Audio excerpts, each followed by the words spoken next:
Pessoal, no último domingo aconteceu o Oscar e a gente fez a nossa primeira live aqui do canal, comentando sobre alguns indicados, sobre os vencedores, sobre os filmes que não venceram e deviam ter vencido, ou que não venceram e não deviam ter vencido mesmo, e outras coisas. Então, foi um bate-papo super bacana, espero que vocês gostem. A gente selecionou aqui os melhores momentos. E se quiser ver tudo que a gente conversou, tem muito material bacana, você não vai se arrepender, pode assistir. Tem aqui também material todinho da íntegra da live disponível. Tá? Eu sou o Gustavo Rego e esse é o Cine Hoje.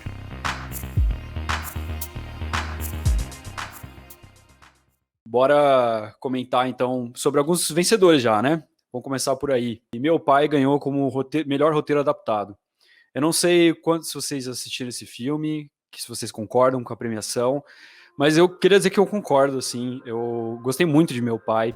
Para quem não sabe, ele conta a história de um senhor de idade que está num processo de demência. O filme não explica exatamente por que ele tem essa demência.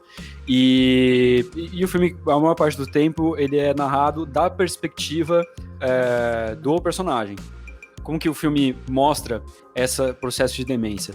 Pela própria edição. Então, por exemplo, tem uma hora que aparece um personagem interpretado por um ator. Daí a pouco, o mesmo personagem interpretado por outro ator. Então, essa confusão mental do personagem do Anthony Hopkins, a gente sente por meio da edição. Esse filme foi adaptado de uma peça de teatro. E por que eu acho que foi legal ele ter ganhado o Oscar? Porque o forte desse filme é justamente a capacidade de adaptar uma linguagem do teatro para a linguagem do cinema. Eu achei isso interessante, porque é um filme que quando você assiste, você não fica o tempo todo pensando, esse filme veio de uma peça do teatro. Que Anthony Hopkins, de Meu Pai, venceu a categoria de melhor ator no Oscar. Ele não era o favorito, né?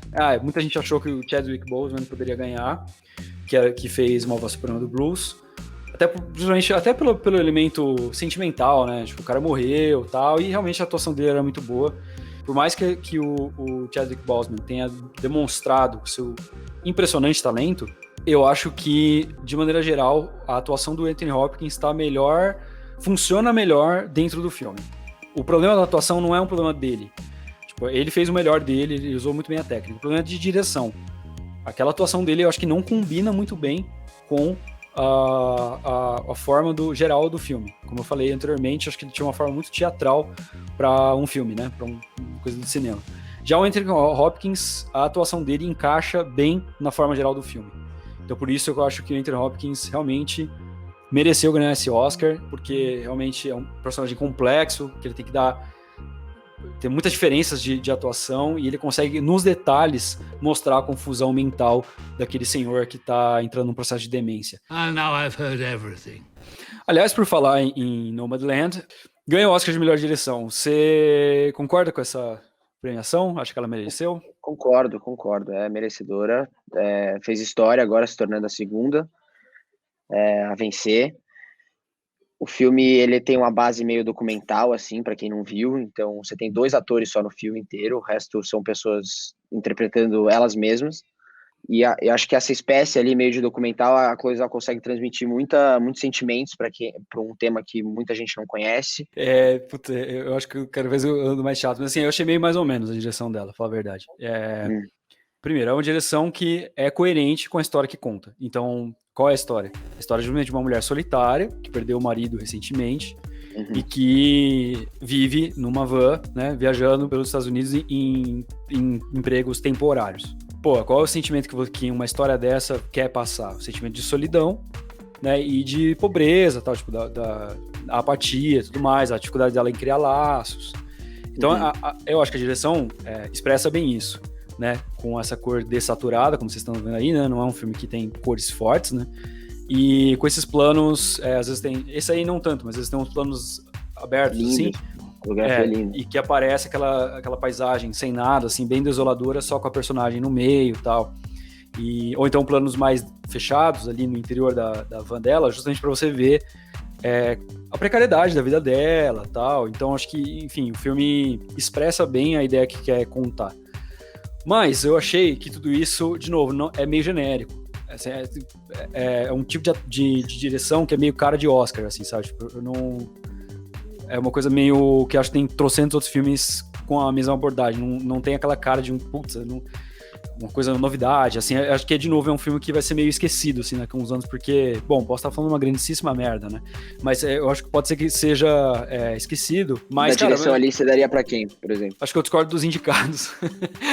Acho que, por exemplo, acho que a direção de My Father foi a melhor. Foi melhor do que esses, por exemplo. E tem direção, e não dá pra esquecer que documentário é filme também.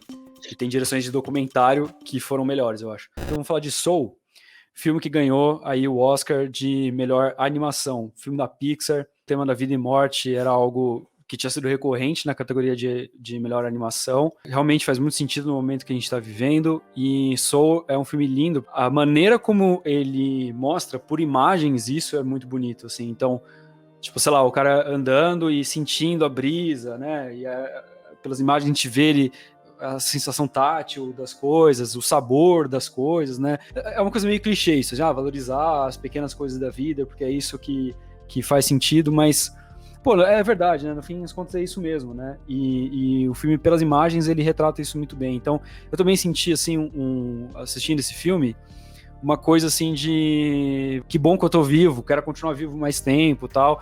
E é muito legal que ele tira a ideia de qual é o sentido da vida, de uma coisa prática, né? Tipo, você, pô, pra vida fazer sentido, você tem uma missão, né? Você tem que ser bom em alguma coisa. Ele mostra que não, que na verdade o sentido da vida é viver, né? Então, enfim, eu acho bem bonito. Essas partes mais fantasiosas, eu acho que é a melhor parte do filme. Que é a hora que mostra, tá vendo, essas cores, assim, esse contraste de cor que é muito bonito e ao mesmo tempo que é muito simples, né? Tipo, você não tem muitas cores, você não tem muitos traços. Então, isso que eu achei, essas partes eu achei bem interessante também. Bom, vamos comentar agora sobre o Sete de Chicago, que o Tarcísio comentou aí do lado, que é aquele azarão, né? Aquele filme que é indicado a um monte de coisa e não leva a nada. Pelo jeito, não vai levar nada. Cara, sinceramente, eu acho que bem feito, porque eu não gostei também de O Sete de Chicago. Sete de Chicago conta uma história muito importante, uma história real, de uma galera que organizou um protesto na convenção do Partido Democrata em 1968, se não me engano. Enfim, final dos anos 60 ali. E depois o presidente posterior dos Estados Unidos, que foi o Nixon,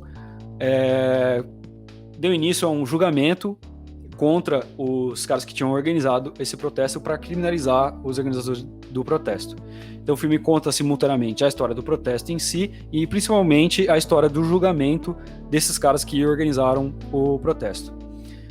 Bom, primeiro, eu acho muito interessante que esse filme tenha surgido agora. De novo, o Oscar sempre reflete muito a conjuntura política.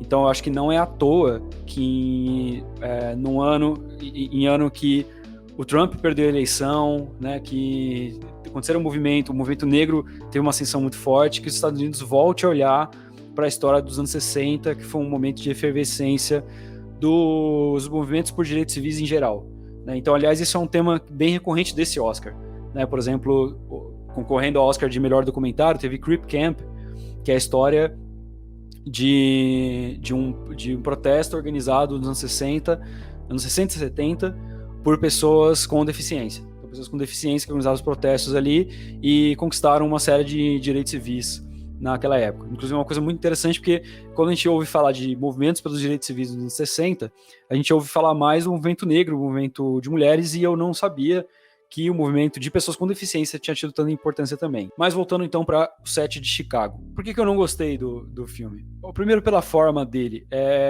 Bom, o Aaron Sorkin, ele se caracteriza por escrever roteiros em que os personagens geralmente falam frases bem feitas, assim, e diálogos rápidos, e falam muitas frases de efeito, assim. Só que quando são outros cineastas que dirigem as histórias que o Aaron Sorkin escreve, geralmente eles atenuam isso com outros elementos.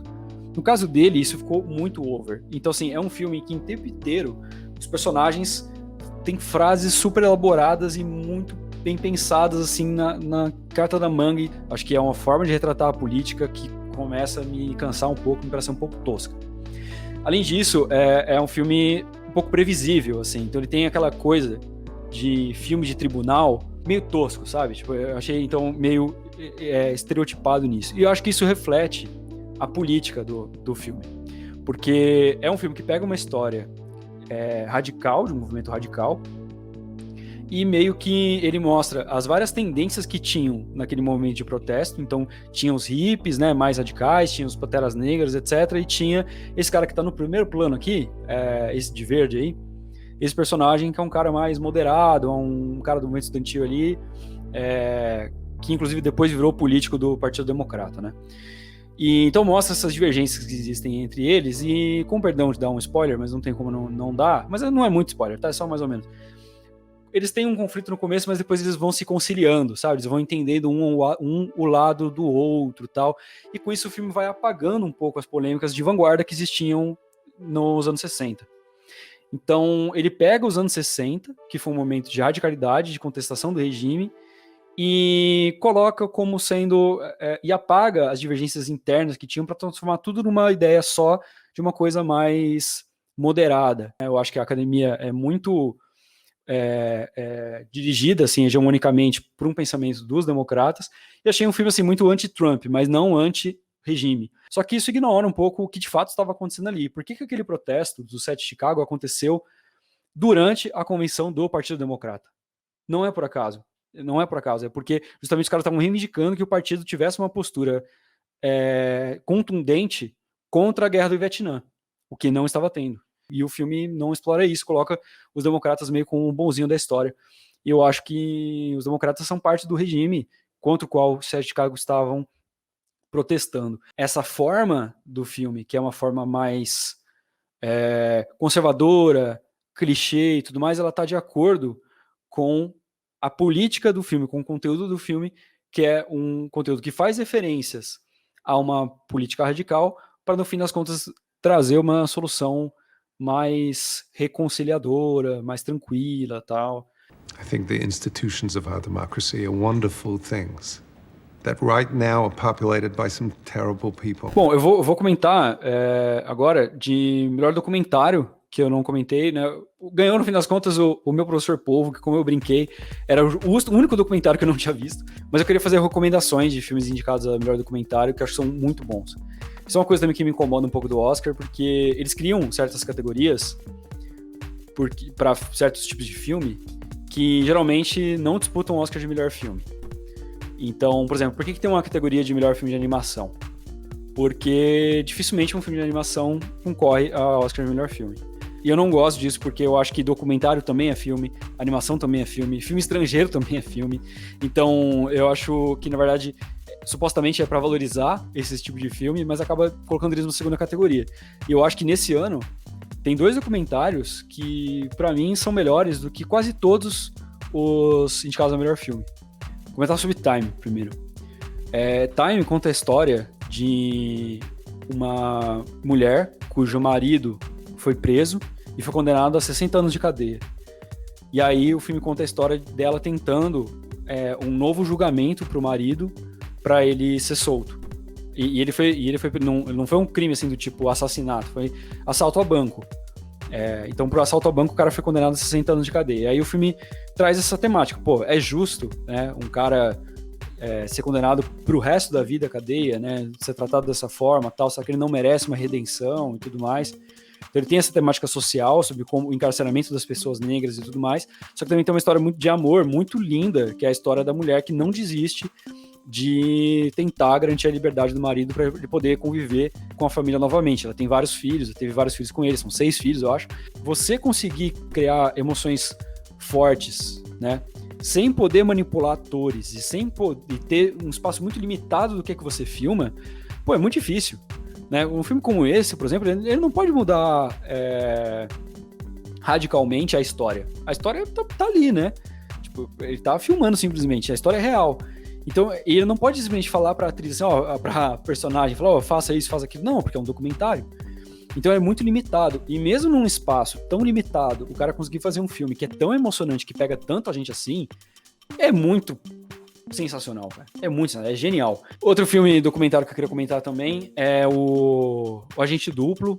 É um filme chileno que conta a história de um senhor de idade que vai para um asilo fazer um serviço de investigação. Ele vai investigar se aquele asilo trata bem os idosos que estão ali internados.